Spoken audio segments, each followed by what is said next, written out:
welcome to our podcast, Cut the Headlights. Today is episode 25, and we have a lot to go over. We do. It has been an eventful few weeks for the both of us, which is why it's kind of been hard to sit here and film our podcast.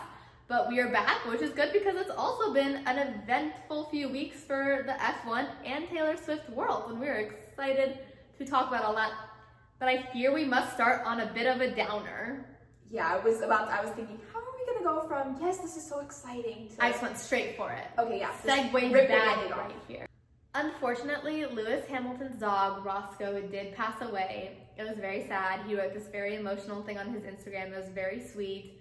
And, like, even the official F1 account posted. It was, like, really sad because he was, like, I don't know exactly what happened, but something bad happened. He had pneumonia.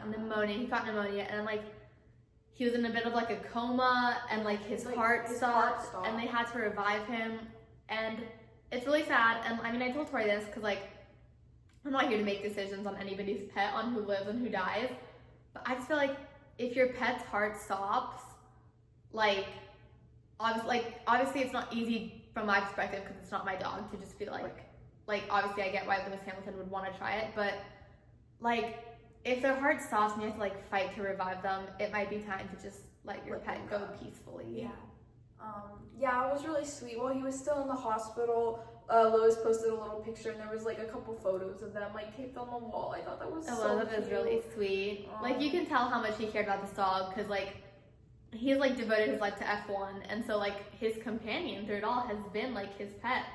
Yeah. But like he had another dog years ago, like named Coco, and so like it's kind of sweet. Like they're kind of like together now.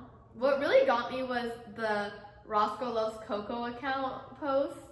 Stop. Like it was also that actually really sad. It's Roscoe Loves Coco, and now like he doesn't have Roscoe or Coco. I know, and like the thing on the account was always like he would always like make every word plural for some reason, and it was like kind of funny to be like hellos use all. Yeah. And like I don't remember exactly what he posted, but it was something in like I always like made fun of like the apostrophe S thing he put on like so sad every single word, and it kind of was like a gut punch, I fear. Yeah. He loved you alls. That's so what? It was so sad.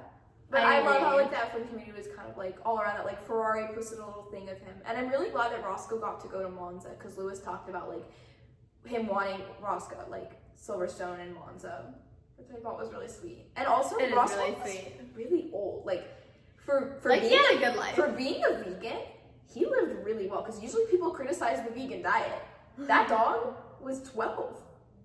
That's really good. He had a really good life. He did. But very sweet. Yeah, it was really emotional. So I know.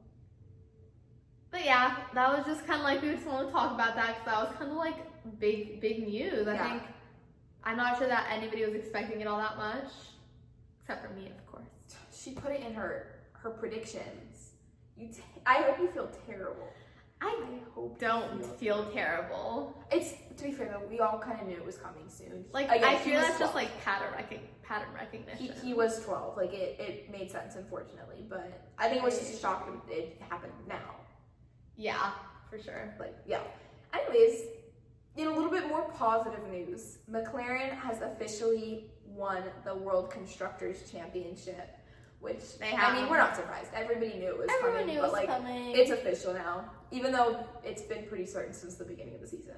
Like, good for them. Yeah. It was a little awkward with their little moment. They were celebrating on the podium with Lando. Oscar was not on the podium of this race, and Oscar was not at the celebration.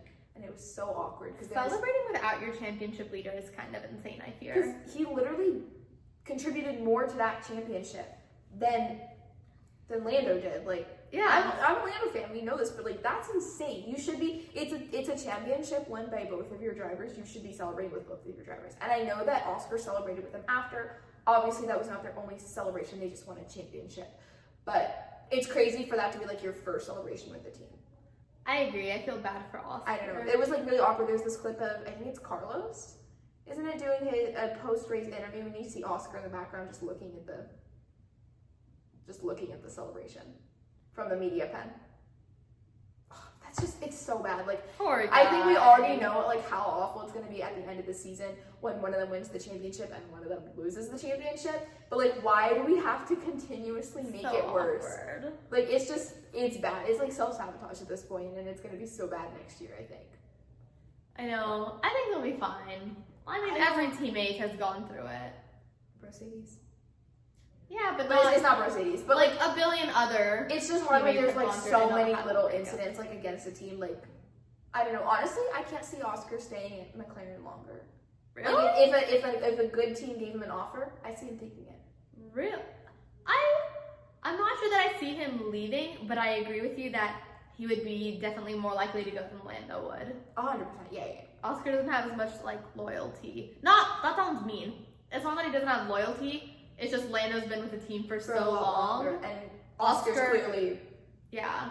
you know. Oscar still has time to make like career-changing moves without it being like a big deal. Like when Lewis switched from Mercedes, it was a big deal. Mm-hmm. And Lando's kind of getting to the point where he's been with McLaren for a really long time. It'll be a big deal. It would be weird. When the George leaving Mercedes rumors were going on, it was a big deal because like Charles leaving Ferrari. Exactly. All these drivers have been like with these teams for so long. Oscar hasn't. No, I definitely see it. Like, yeah, that's a good point. But it has to be like a good team. Yeah, for sure. Ooh, I'd love to see him at Red Bull. I was gonna say I kind of want to see him at like Ferrari. Interesting. But I think you can't do that to him. I kind That's of too bad. prefer Red Bull. I think Red you're Bull right. would be good.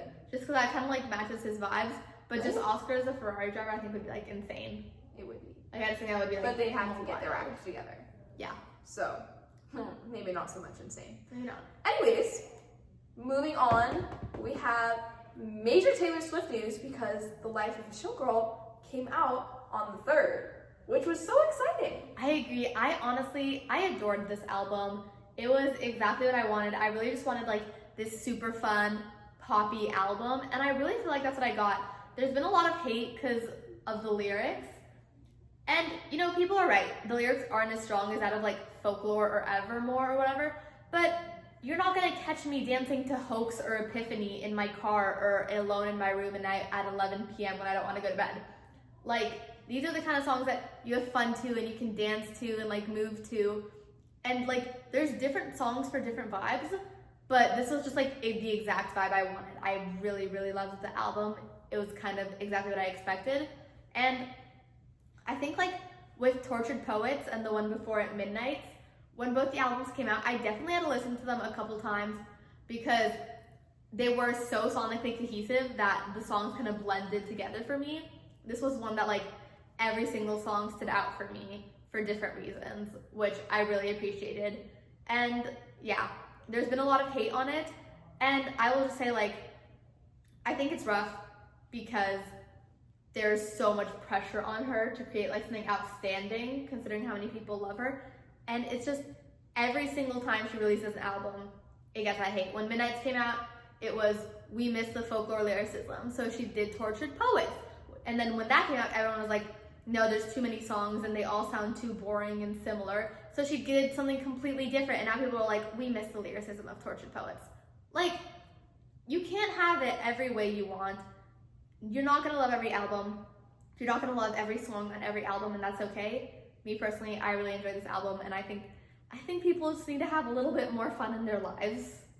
Yeah, no, I enjoyed it. I think when you're just like listening to the songs, they're really fun. Like you said, they're upbeat, they're songs you can dance to.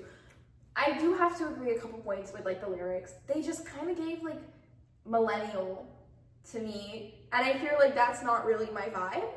Like I understand, but just some of the lyrics, like if I listened a little closer, I didn't love. But like also that's not gonna make me hate the entire thing. It's just maybe like, okay, maybe I don't love this song or something. And there were a couple songs I didn't love, but I also, you know, there were some songs I did like, and I agree, like the hate, it's a little too much. And I think the problem is people just wanna, it's just bandwagoning. Like people see, oh my god, it's cool to hate 100%. Taylor Swift right now, let's hate Taylor Swift right now. And then all the people who hate her are gonna be empowered by the Swifties who normally like her, who are complaining and things like, it's just like kind of spirals. But also like actually, like I do kind of see where it came from. I don't think I loved this album as much as you did. Mm-hmm. I didn't hate it, but I don't see it being something like I'm gonna listen to on repeat constantly until I get sick of hearing them. And you know, I kind of agree with you because like when the Conan Gray album came out with Wishbone, like I was gonna say that's not my favorite album of his that he's put out.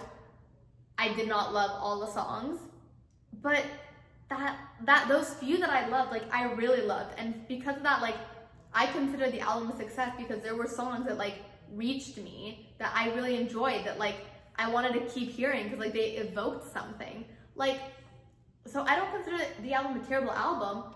I consider it a little worse than his other stuff for me personally. Yeah, but that doesn't mean it's a bad album. That's just people have different tastes. A lot of people loved his song Nauseous.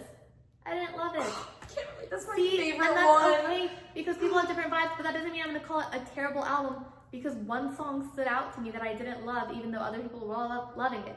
Like I said to Tori earlier, there's a line in the song Willow that says, "I come back stronger than a 90s trend." And I hate that line. It takes me out of the song. I think it's so random and like it's kind of millennial and it's weird. But am I gonna take that and be like, Evermore is a terrible album because not every single lyric was up to par? No. In Midnight, she wrote the lyrics, "Karma is a cat purring in my lap because it loves me." Yeah. And like you said, it's bandwagon. The song has a vibe. But these songs have a vibe. Exactly. But like exactly. That's what I'm saying. Like I don't hate it all. It's just like. And that's why the first time I listened to it, I was like, "Karma is a cat."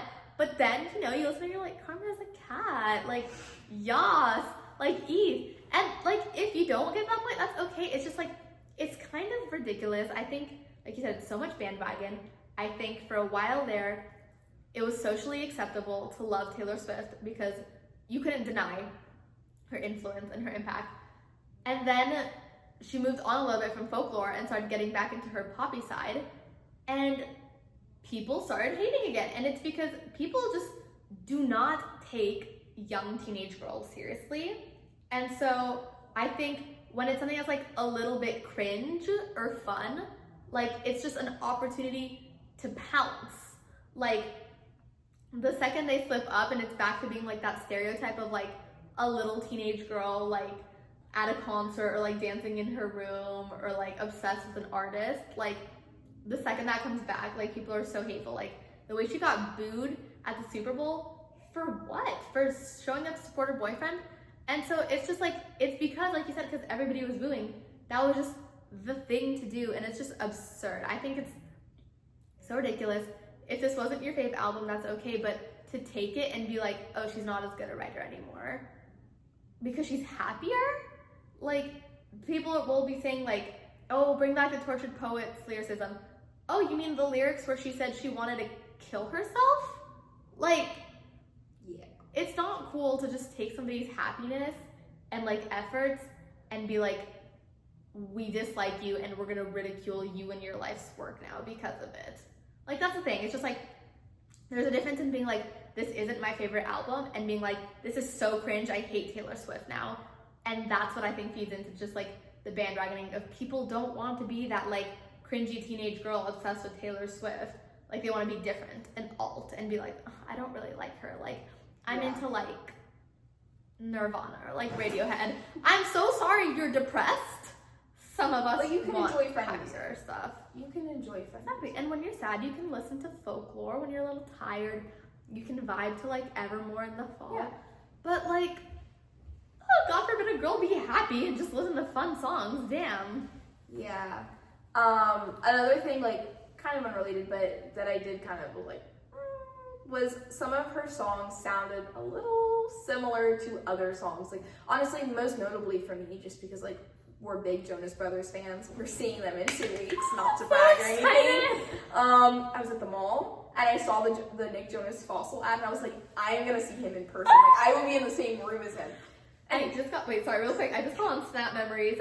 Our first concert was like 2 days ago, like 2 years ago to the day. Like, we saw them for the first time. We're gonna see them again. Sorry. Anyways, back to the actual topic of this podcast.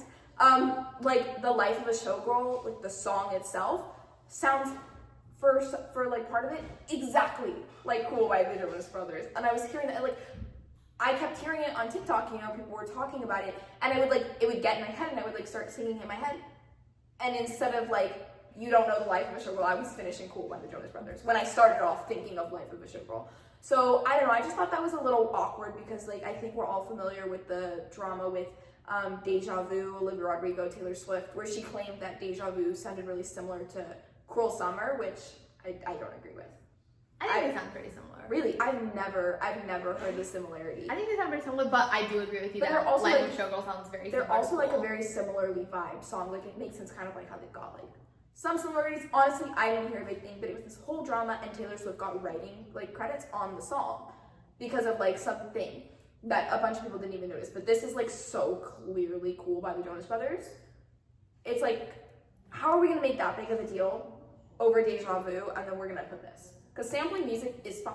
Everybody samples music. Like that's a known thing in the music industry. There's nothing wrong with that. But when you're making such a big deal of it for people taking your work and then you're doing that to other people, it's just kind of, it's sending a little bit of a conflicting message. Yes, it's valid. I can agree with that. I don't know if it was like purposeful or like what the thought was behind it, but like it does sound like I don't think it was malicious. Even my dad noticed that like they sound similar, and he doesn't like notice anything. I was playing it to my mom in the car. She usually just tunes it out. She goes, "This sounds exactly like something," and she thought it was one of her other songs. I was like, "No, this is the Jonas Brothers." It's not. I'm not saying it's in like a malicious way at all. Yeah, but it's I just don't know like, how much of like thought and purpose went into it, but it's just a little hard when there was that huge drama about this exact topic, but now it's from the other perspective. I don't know.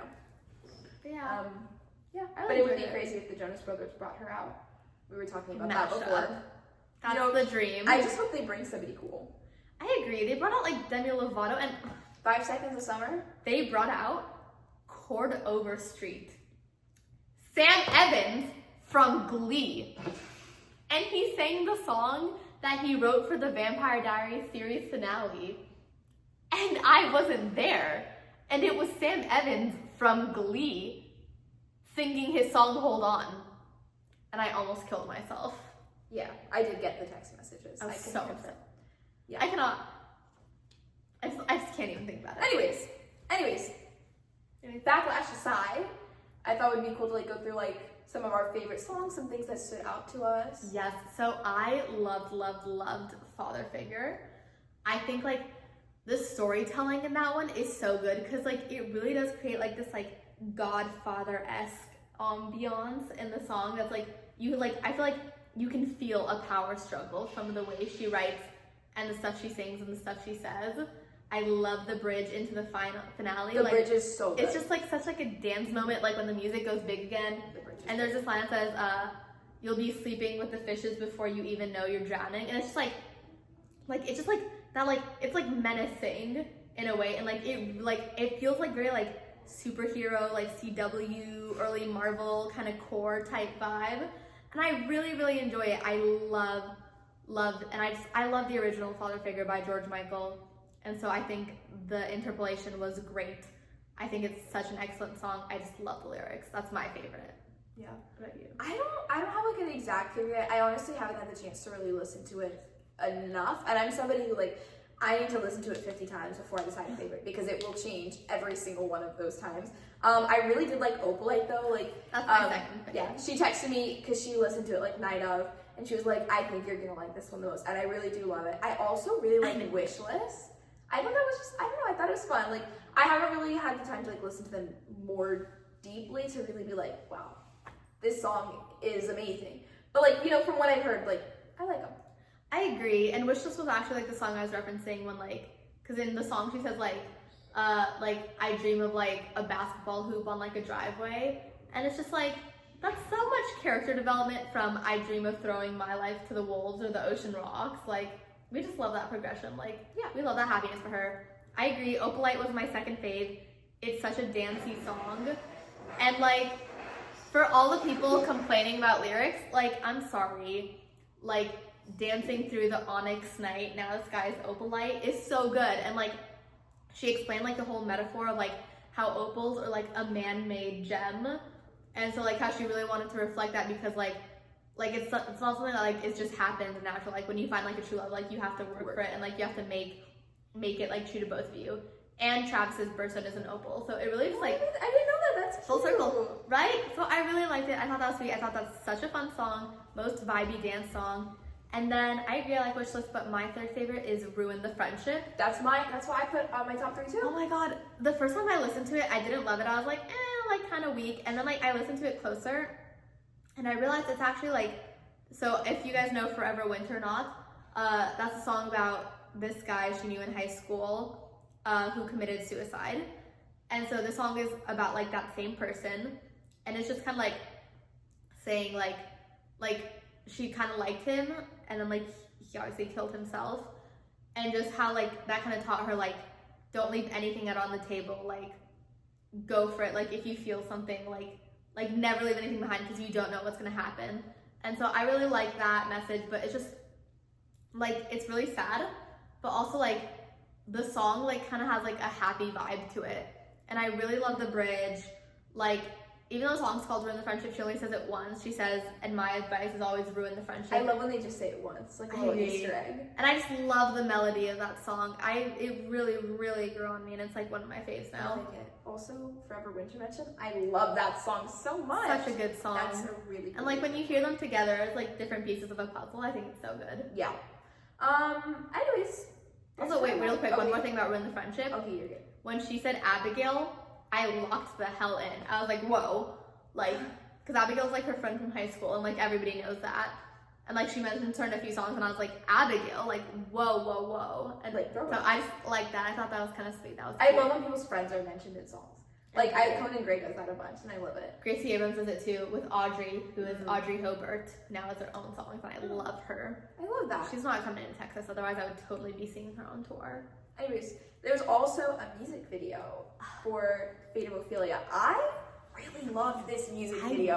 I thought the vibe was so cool. The outfits, amazing. Like, there wasn't a single one that I did not enjoy. I agree with you. And I love when there's just like a lot going on in a music video. I loved how it was like the sets. The one in the boat, amazing. I love that part. I agree. It was so cool. I just loved the whole vibes, the whole aesthetic. Like she said, every single look was gorgeous. I loved her like party look at the end, and she like catches a football, and it's really cute.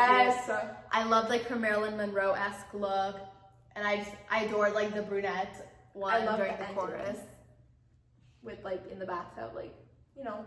Oh my god, yes, also like if there's one thing Taylor Swift is gonna do, it's bring the music videos. And it was just cute because like all her dancers from the Eras tour were there, and I went to go see the movie of The Making of a Showgirl with one of my friends, and I just like in the movie she kind of like walks through the making of the video, which is just cool because you can kind of like see how like her mind like was at work and like creating them, and like it just everything seems so much more purposeful, which is cool. Yeah.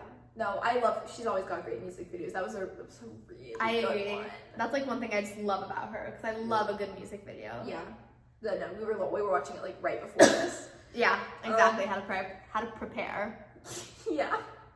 Anyways, so that's kind of it. Any final thoughts? I feel like we've covered it all. I feel like I could go song by song, but those are like my big thoughts. I also Save it love for another episode. the bridge of Eldest Daughter. I think it's so beautiful. There's a lot of heat on the lyrics of that one, but I think the bridge is like undeniably moving. I really like it.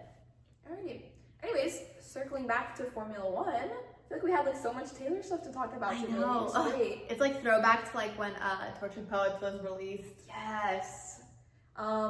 Anyways, yeah, so we're gonna start off with Baku, and Max Verstappen won this race. Always nice to see. It feels like such a treat to see him win now. I agree. So I'm like, okay, throwback. Like, right? Yes, Diva. Right? And then George got second, which I know you were very happy about. Yeah, a little shout out about George getting second. He was in fact sick. He had the flu. And when he was on the podium, he coughed. And I just felt like personally moved because I was sick and coughing. And I was like, wow, like the things you can do even when you're sick, like never doubt your potential. Yeah. And then also Carlos got third place, which was so great because like his first Williams podium, definitely something I don't think anybody expected to see from him this year post Ferrari. And it was also Williams' first podium since 2017. Which is crazy. Really long time. And just good for him. Like it was like it's so special that he was the one who like put that car there. And he sang like Smooth Operator, which was always nice. I love it. And just a little Taylor Swift mentioned that. What song was it? Eldest Daughter. Ah, there we go. So Many Traders, Smooth Operator. Yeah. Sorry. No, you're good. I like the little shout out. What's he saying? Oh yeah. Smooth Operator. And he sang Smooth Operator, which was cute. But little thing, not to hate, but it is a little interesting that Carlos Sainz put a Williams on the podium before Lewis Hamilton in a Ferrari. Please stop. Like, in a Ferrari, Lewis Hamilton and Carlos Sainz in a podium, in a Williams, was on podium before him. It's dark right now. That's just for Ferrari fans. That's just insane. That's rough. But I think it was like a little assertion of dignity for Carlos, which is good. Yeah. Anyways, Oscar DNF. What about Sparkles? Oh, sorry. Yeah. Sparkles is Carlos's a unicorn sticker. It just has magical powers and it helps him get on the podium. Just had to throw that one out there. Sorry, continue. No, you're good. Oscar did not finish the race, which, I hate to say it, but I was glad to hear it.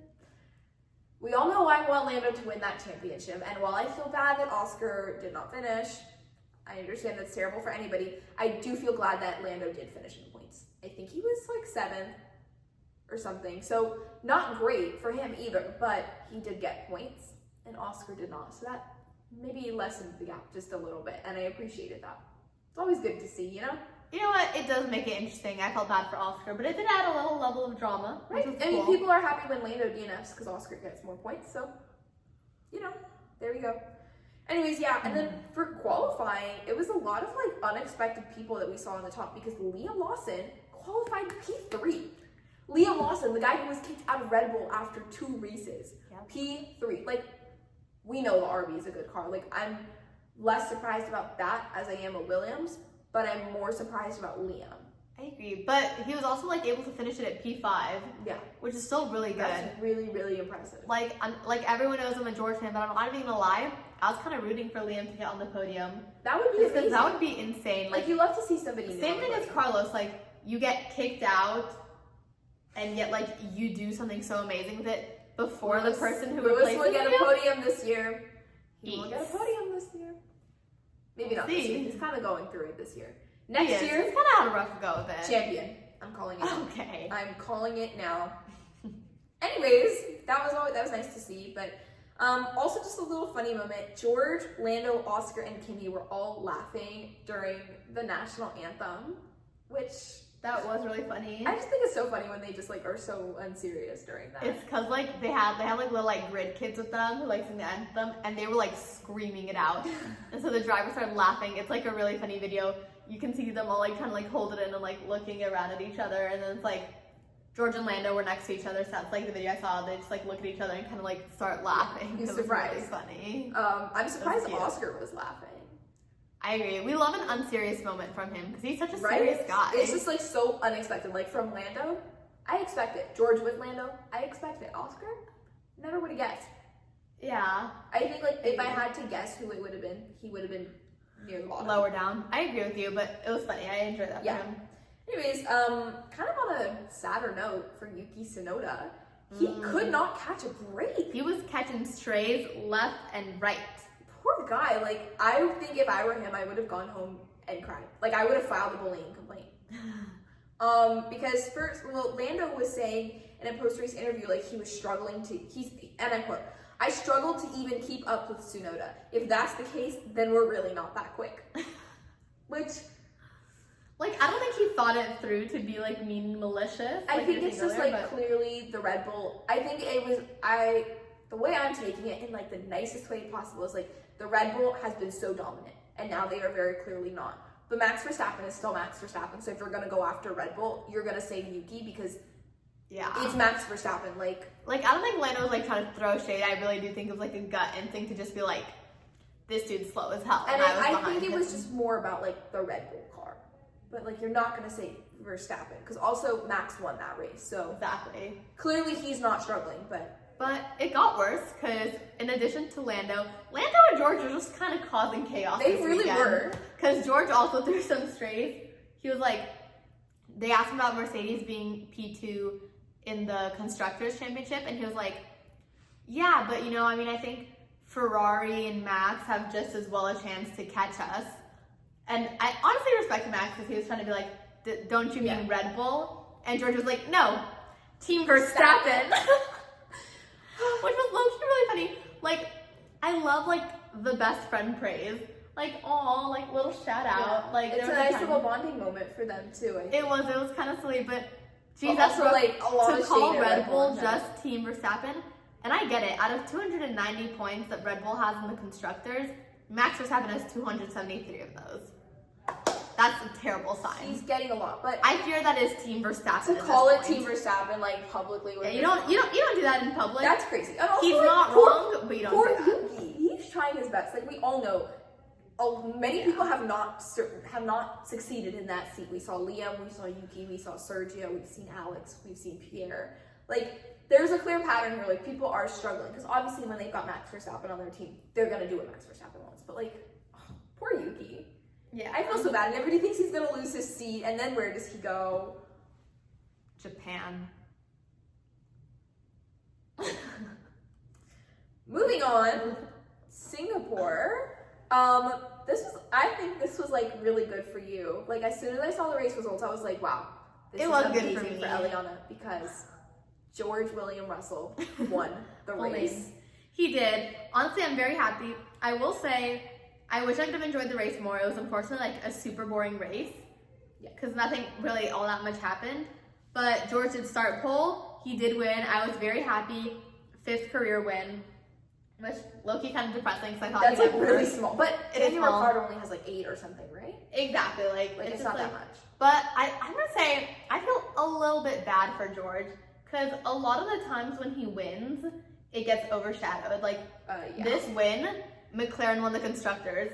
His win in Las Vegas, Max won the world title. Like, I don't remember all the examples obviously right now on the top of my head, but like Spa overshadowed by his disqualification. Literally, the one time he runs an amazing race, race, starts 6th, does everything by himself to get up there and win.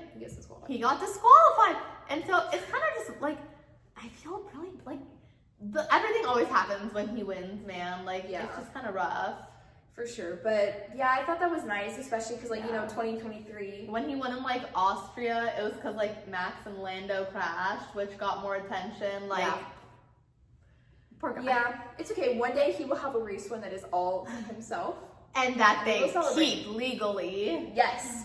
But it was cute. Like, afterwards, he posted a little Instagram post, and he was talking about, it starts with this photo of him with his trophy, and he's sitting cross-legged on, like, he's like crisscross applesauce. Is that like the official name for it? I think it is. I'm sitting crisscross applesauce. Anyways, he was sitting crisscross applesauce, like, on the track, and he was like, I saw this photo of, like, Lewis, and it was so inspiring, and I wanted to recreate it, and I thought that was so cute. I don't know, I thought that was adorable.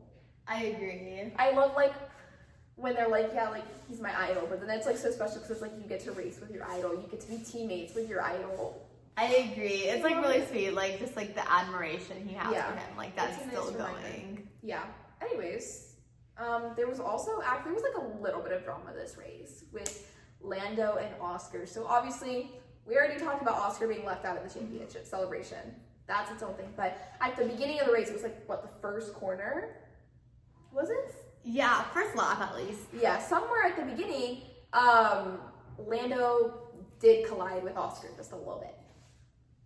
Yeah, a little bump, if you will, but it did kind of hurt Oscar's race, because then, like, Oscar was like, he just bumped into me, y'all should switch the positions back, so that, because Lando was in front of Oscar, so Oscar wanted the team to give orders to switch them around, so Oscar could be in front of Lando, and the team was like, the FIA, like, didn't rule anything illegal, so we're just going to keep it like this, and Oscar was like, fine, if that's what you think a team should be doing, then that's the way it'll be. And at the end of the race, he unplugged his radio. Yes, they were like, that's actually really awkward. It's so awkward. But it's kind of funny. Like, but it's just so hard to, like, hear about, because it's just like, no, I don't want to hear about that stuff. Yeah. Also, it's just like, I don't know, it's kind of hard. Like, I don't know, what would you have done? Would you have let him regain his position? I think I would have. Because it was Lando's fault. Lando did bump into him, and that's like... But does that mean you just give him the position? Just because, like, think about it. Like, if it were another team who crashed into him, like, I'm not trying to be, like, biased. Like, genuinely, like, if it were Charles Leclerc who bumped into him, would Ferrari have had to give that place back? No. That's true. That's and, like, yes, Oscar is leading the championship, but both of their drivers are in the fight. So I don't think it's fair to just discredit anything Lando does because Oscar's in first, because Lando very much still can fight for that championship. Like, it's not so big of a gap, and they're not threatened by another driver significantly enough for it to be like, we need to prioritize these points. And I feel like if you're not going to make a different team give back the place, don't give back the place when you're both fighting for the championship. I hadn't thought of that. That's a valid point. Maybe if instead of Lando being in second, it was Max, sure, give that place to Oscar because he needs that. But when it's one of their drivers, like, I don't think they can pick. And I don't think they're picking Lando. It's just, it was a racing incident. Let's move on and let's bounce back from that. Yeah, I will say I think McLaren has kind of dug themselves in a bit of a hole with their whole 100%. papaya rules shtick. Like, their whole, like, oh, like, we love our drivers equally, like, you know, like, papaya rules, fair racing. And so, like, I think they have a bit more of, like, a reputation and a hobby of, like, giving their drivers, like, orders on, like, yes, you can fight. You have to switch. Stay there. It's, Like, and so I don't blame Oscar for relying on that a little bit too now. No, for sure, yeah. It's, they definitely did it to themselves. It's just, like, I don't think they were the wrong. Because, like, if it had been the other way around, nobody would have been like, oh, people would be like, oh my god, Lando, like, that's such a entitled thing to do, you know? Yeah, I feel like you're underestimating how many fans Lando has that would defend him regardless, though. Yes, I don't know. It's hard, but I don't know. I think the decision was fair. Yeah. Like, I don't think it was, like, evil. I would have done something differently, but I don't think it was unfair. Right. I would agree with that. Yeah. Well, Fernando Alonso, also one driver of the day. Yes. He had a really funny moment because he did, like, a really good overtake, and he was like, yes, a trophy for the hero of the race. And I thought that was kind of precious. Like, yes, Diva, celebrate those little wins. I love that he's just having the time of his life out there. I agree. I will say, I always complain about driver of the day voting because he finished like 8th or something, but he started like 11th.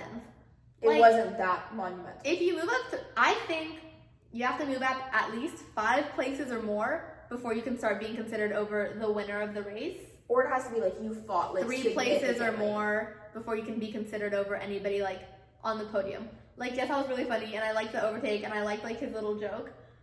I don't know that I would have chosen him for driver of the day. No. I think if in such a boring race, the right goes to the top 3 to be considered before anybody else. I don't know, but like, what if it's like George, like from pole to first? Is that worth driver of the day? No, but like nobody else did anything, so I would give it to the person who at least who kept 19 cars behind him at all time. Yeah, it's nice to see somebody different in the thing though. I agree. I like when there's like diversity in the driver of the day. I agree, and I'm happy for him. Little victory. Yes, good for him. Anyways, and then just like last thing about Singapore, small thing, Charles Leclerc's steering wheel got blessed by the Pope. That is really clearly funny. It did not work. No, but it was blessed. Maybe it's like saving up all its energy for Monza next year. I thought that was hilarious when he wins. Like, it was genuinely so funny. Like, that's how bad things have gotten. Yeah, at Ferrari, but. It's very Ferrari. Like, out of anybody, of course, they're the ones being blessed by the Pope. Well, I mean, it's Italy. Yeah. Like, they're the Italian team. It makes sense. I love their faith, but I think they need to try something new. Maybe. All right, but I think that's it for our race recaps. Yeah. Right? Yep. And so we get to move on to our Driver Song Connection. Obviously, we want to do a special one for the life of a showgirl. So we're going to be doing Actually Romantic as one of my favorite duos, Max Verstappen and George Russell. This song is just like about when somebody hates you so much that they're legitimately thinking about you the same amount as somebody who has like a crush on you or who is in love with you. Like, it is like a point where you take up so much room in their head that like, it's kind of like, okay, you hate me, but like, I don't think about you at all. Like, you're thinking about me. Like, it like consumes you so much. Okay, cute. And so, yeah, the first line is, we still need the lyrics a little because we're not all that well versed with these songs yet. I heard you call me boring Barbie when the coke's got you brave. I don't think anybody does cocaine. I think. My brother thinks I'm pretty naive and that a lot more people do cocaine than I realize. But they're like athletes. But I don't think so. Yeah, I think anyway, that's not relevant. That was just my little take for today on coke.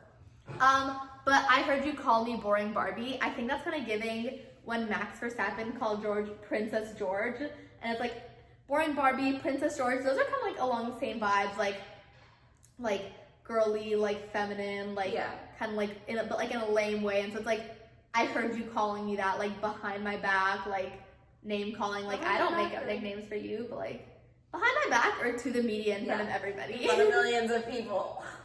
Same difference. Same difference, but yeah, she's like kind of like that, like silly name calling, like it's like pet names almost, but like in a hateful way. Yeah.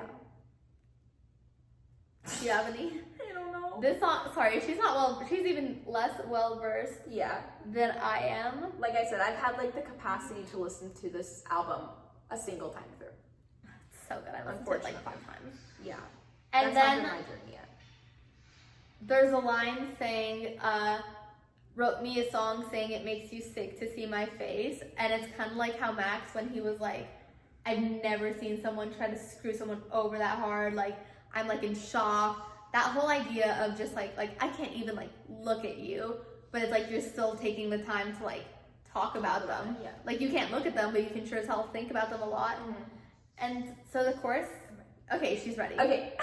But like, there's like, but it's actually sweet all the time you spent on me. Like, I think everybody, like the end of the F1 season, completely consumed by that. Like, people's posts about the end of your driver dinner revolved around that. All the comments revolved around that. Like, that was everything. And obviously, like, they were going back and forth constantly. And like all the while, it's honestly wild all the effort you've put in. Like, I also, that one kind of makes me think of like Max as his like initial issue being like, I've never seen somebody try so hard to get somebody a penalty. Like, that's insane, the amount of effort and the energy that you put into that. For what? Like, so for what? It's insane. Yeah. Oh, I love it. And so like the line just is like, no man has ever loved me like you do. And that just feeds into the same idea of like taking up room in your mind. And like then the next verse says like, I hadn't thought of you in a long time. Same kind of vibe. And it says, but you keep sending me funny Valentines, and I know you think it comes off vicious, but it's precious, adorable. And so like they're both so smug, honestly. Like, I love them both. They're both such divas, but like, it's because they're divas that they clash. Like, one of my favorite George lines is when he's like, I'm not gonna wave him by just because he's Max Verstappen in a Red Bull. Like, I just think that's like so funny. And then like, again, with the Max with the Princess George thing, I'm obsessed with that too.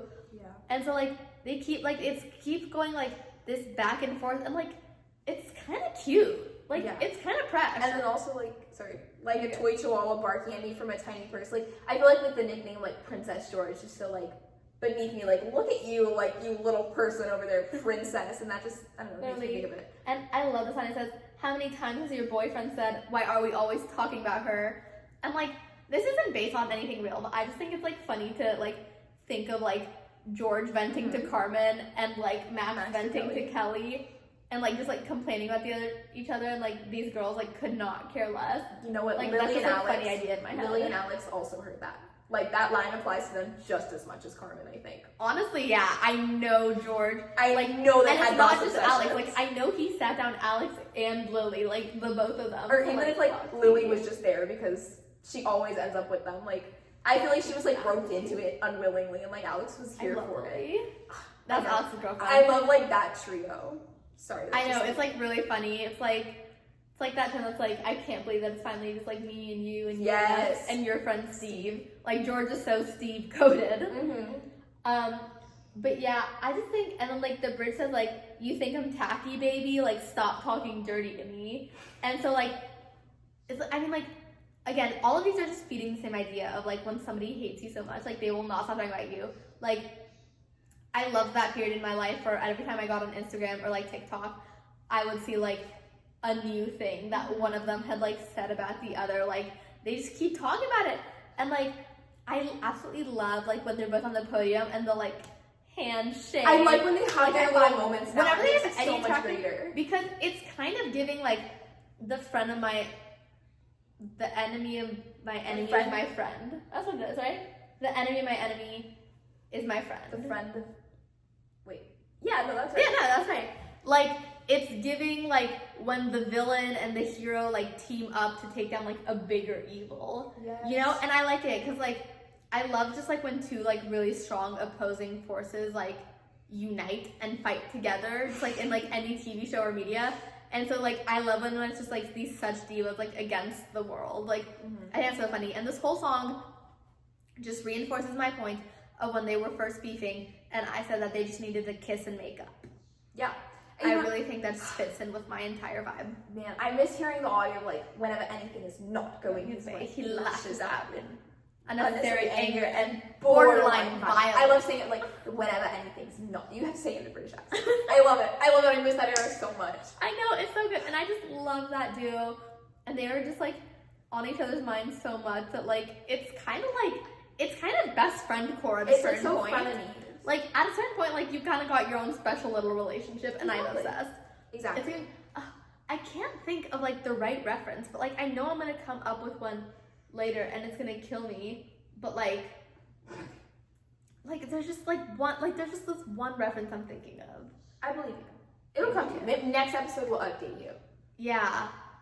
I don't know why I have like Barney Stinson in my head. I don't know if he's like part of that somehow. Okay. But my mom's here. Oh, can we just skip the game? Sorry. But it's on the count of She three. was in a bad mood earlier because of It's on the traffic. count of three. Okay, let's do one real quick. Okay. So for our game, we're gonna do say the same song on the count of three. Life of a Showgirl edition. Yes. We're hoping that these limited choices will improve will our get success rate. This is like I think the smallest pool we've ever done. I agree. Oh, we did teams once, I think. So it's exciting. Okay. Are you ready? I have mine in my mind. I have mine the too. same as me. Okay. Ready? 1, 2, 3. Cancel. Cancel. Dang it! Ah! Didn't I even do wanna consider cancel. that one. Let's try one more. Okay. Wait, I gotta think of it. Sorry. Okay, I'm ready. Me too. 1, 2, 3. Elizabeth Taylor! We did it! Booyah. Oh my god. You know, the odds weren't particularly against us, but they weren't that much in our They favor were either, so it's pretty impressive. Okay, that one was 1 in 11. That's still a lot. That's That's 11 impressive. full options. Pretty proud of us. I know.